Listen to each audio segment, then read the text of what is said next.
History has repeatedly shown us great emperors or leaders who sought absolute power, worldwide supremacy, or immortality.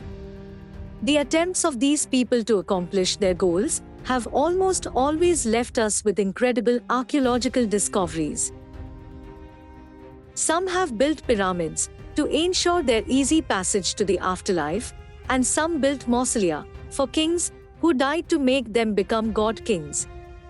One of the major discoveries that has been brought to us by the quest of immortality is the terracotta warriors of China.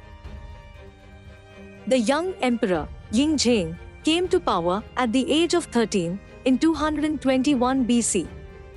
And he brought along major changes in China. The records of history describe the great emperor as a determined, cruel, and merciless man, but he was much more than that. The young emperor is the man who ended the warring states period in China. He founded a whole new system of empire, and he unified the 7 kingdoms of China under the empire of Qin. He then named himself Qin Shi Huangdi, the first emperor of China. He is known to have improved his empire in many aspects. He standardized weights and measures, the currency, and the alphabet. He ordered the construction of roads and canals between cities to improve trade, and he built the first part of the wall, known today as the Great Wall of China.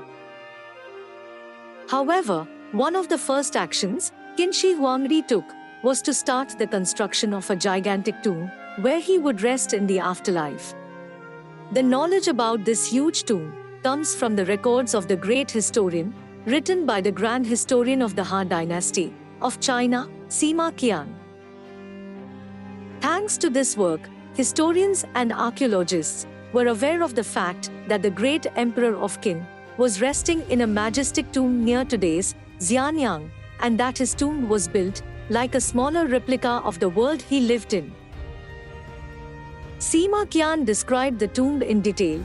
He said that the coffin was made out of copper. There were smaller replicas of the palaces of the emperor. The tomb was filled with precious stones and objects difficult to find, and so on. He wrote that the rivers of China were replicated inside the tomb using mercury, and they were kept flowing by some mechanical arrangements. Although this much information about the great emperor's tomb was available to historians and archaeologists, no one had proven the existence of such a site until the late 20th century. In 1974, some farmers were digging a well to fight off the big drought that came that year, when they hit something hard with their shovels. What the farmers had discovered was the real-size statue of a man, almost completely intact. One of the farmers was Yang Jifa, a vigilant man who knew that the area was often referred to as the site of the great emperor's tomb. He immediately alerted the officials after selling some of the bronze arrowheads he had found, and the curator of the Shanxi province, Zhao Kongbin, arrived at the site. Zhao identified the statue as belonging to the Qin dynasty, and major archaeological work started at the site. Excavations at the site revealed incredible findings about the Qin dynasty and the great emperor himself. The tomb area is approximately 56 kilometers square, and approximately 200 pits have been found near the tomb, but 4 of these were especially significant because they contained the warriors of the Qin. In 3 of the pits, over 8,000 terracotta soldiers have been discovered. The soldiers are outstanding in so many ways. First of all, every single one of the statues has unique facial features. Thus, the soldiers may have been based on real people, most likely real soldiers, instead of having been made in a single form. Most people agree that the soldiers are indeed unique individually, but there is still some debate about this. For instance, Kinoshita opposes this finding by suggesting that the soldiers were a feat of mass production, but her basis for this argument is unclear. One of the most important features of the statues is that they are placed in war formation. meaning they are placed according to their ranks in the army. Infantrymen, cavalrymen, and other officials of the army are placed according to the places they take during war. And one of the most striking things about the warriors was that each and every one of them carried real weapons that may have been or could be used in war. Another significant discovery was that all of the warrior statues the robes of every statue had been colored according to the real colors of the king's army's ranks. Even though the paint has corroded when it contacted air during excavations. The pits do not only contain terracotta soldiers.